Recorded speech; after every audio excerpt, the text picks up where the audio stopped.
sometimes you just stumble across these stories that are, they stick with you, don't they? The kind you just have to talk about because they're so utterly strange. Oh, absolutely. And the one we're diving into today, this is straight out of Fairfax, Virginia. It definitely qualifies. We're talking about a heist, basically, but one that feels like it's ripped from, I don't know, a comic book. Yeah. And not just because of what was stolen. Right. When I first read the headline, I honestly thought it was like a joke, Yeah. Well, those Onion articles or something, it makes you do a double take. Exactly. And here's the part that just sends it over the top, the real kicker. The person suspected of pulling this off, reportedly, was dressed as Spider-Man. Spider-Man. Full costume. You can't make this stuff up. Apparently so. So yeah, broadly speaking, we've got someone allegedly in a full Spidey suit making off with a pretty decent haul of collectibles. It's funny on one level, right? Even though obviously for the store owner, it's serious business. Totally serious. The store is Gaming Giant. It's over on University Drive there in Fairfax. Yeah. And yeah, the mental image of Spider-Man burgling might make you chuckle, but the value. Yeah. That's no laughing matter. We're talking almost $10,000 worth of game cards. $10,000. Wow. Yeah, that's a huge hit for a small shop like that.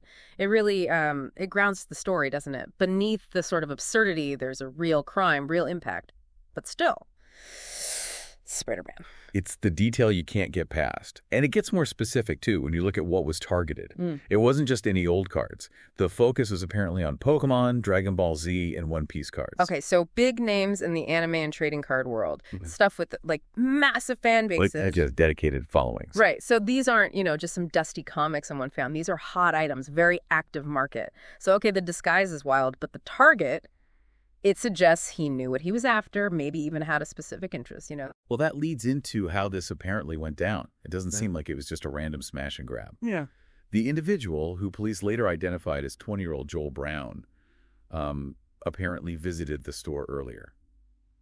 During business hours. That's interesting. So, reconnaissance. Seems like it. Makes you think about the planning, right? Not just a spur-of-the-moment thing. Yeah. He allegedly took the time to check the place out, maybe pinpoint what he wanted. That's the vibe, yeah.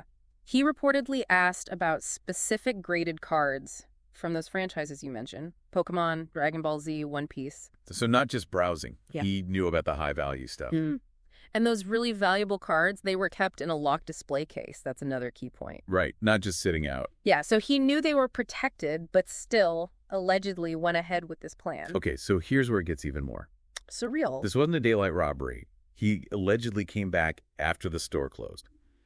On a Friday night. Breaking and entering. In a Spider-Man suit. On a Friday night.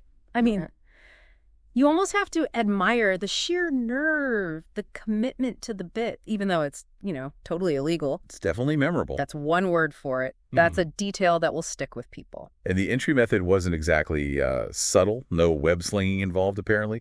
Reports say he just forcibly broke through the front door. Oh, wow. So, less agile superhero, more like... determined guy in spandex with a crowbar, maybe. Something like that. The visual is just, it's something else. Can you imagine seeing that? The sound of breaking glass and then Spider-Man just climbing through the door. It's like a scene from a really weird, low-budget movie, except, real. Totally real. And the loot, it wasn't just a handful of packs. The reports mentioned numerous graded slabs as well as sealed Pokémon product. Now, for anyone not deep in the hobby, those graded slabs. Right, those are the cards that have been sent off, professionally authenticated, rated for condition, like mint, near mint, and then sealed in those hard plastic cases. Exactly. Getting a high grade can make a card's value skyrocket. Oh, yeah. We're talking potentially thousands for a single rare card in top condition and sealed product. That could be booster boxes, special sets, anything still in the original packaging. Also potentially worth a lot, especially older stuff. So this wasn't just grabbing random packs. It sounds like a targeted hit on valuable inventory. Which brings us to the reaction, Yeah. Beyond just the weirdness of it all. For the people who actually go to Gaming Giant, the regulars. It wasn't just a shop. You hear this a lot with hobby stores, right? They're community spots. Definitely. And you saw that in some of the comments from customers. People saying they felt depressed or that it felt just wrong. It hits differently when it's a place you hang out where you share your passion with people. Absolutely. It's like a violation of that community space, not just a property crime. You feel it more personally. Yeah. Which maybe that helped in catching the guy. The fact that police got tips pretty quickly suggests the community was maybe pretty invested in figuring this out. People talking, sharing info. Seems likely. And those tips did lead police to arrest Joel Brown, who, as we said, is 20. He's now facing a burglary charge. Burglary, yeah. Makes sense. Unlawfully entering the building with the intent to steal. The legal side will play out now. It'll be interesting to see if more details emerge, like, why Spider-Man? Right. We still don't know. And here's another little detail. He was released on an unsecured bond. Oh, okay. So basically his promise to appear in court, no cash bail upfront needed. Right. It's just a reminder that the legal system has its own gears, But still, the headline writes itself, Spider-Man cosplayer charged in trading card heist. It's pretty wild. It really is. It's one of those stories that just makes you shake your head, maybe laugh a little bit despite yourself, just at the sheer absurdity. Yeah. Nearly 10 grand in Pokémon, Dragon Ball Z, One Piece cards, taken by Spider-Man. You couldn't script it better. No, you really couldn't. It's got that perfect blend of kind of funny and actually quite serious for the people involved. That contrast, the superhero persona and the alleged crime, Yeah. it's just inherently odd. And it does make you wonder, doesn't it, about the motive. I mean, okay, the cards are valuable, we get that. But the costume, was it just the first thing he grabbed? A really bad disguise choice? Or something else? That's the $1 million, or well, $10,000 question, isn't it? Why Spider-Man specifically?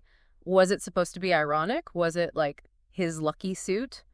Or is there some deeper, maybe more troubled connection to the character? We just don't know. It's fascinating, though. You think about, like, the psychology of collecting, how intense fandom can get. Right. This feels like a really extreme, kind of weird example of those worlds colliding with, actual crime. It definitely makes you think, what drives someone to do something so specific, so theatrical? It wasn't your average burglary. The Spider-Man factor adds this whole other layer of weirdness and, humor to what's fundamentally a story about theft and its impact. Right. And it highlights just how valuable some of these collectibles have become. We've seen stories, right? People fighting over Pokemon cards at Target, stores having to pull them from shelves. Oh, yeah. The demand can be insane. Remember that story about the Charizard-shaped Cheeto selling for, what was it? Thousands? I think I vaguely remember that, yeah. It speaks to the frenzy around certain collectibles, especially Pokemon. So maybe the value alone was the motivation, and the costume was just a very strange afterthought. Could be. Or maybe he thought it would actually help somehow. Like, people wouldn't take a Spider-Man seriously, or it would confuse weaknesses. Hard to say without getting inside his head. Which we definitely can't do. But it leaves you with this image, doesn't it?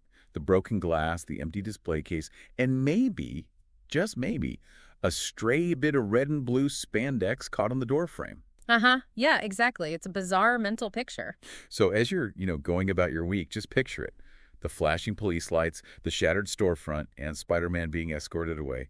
It's a weird little footnote in the Fairfax crime blotter, but also a genuinely entertaining, if strange, story about fandom, crime, and the surprisingly high stakes of trading cards. Definitely makes you wonder what other utterly bizarre things are happening out there that we just haven't heard about yet.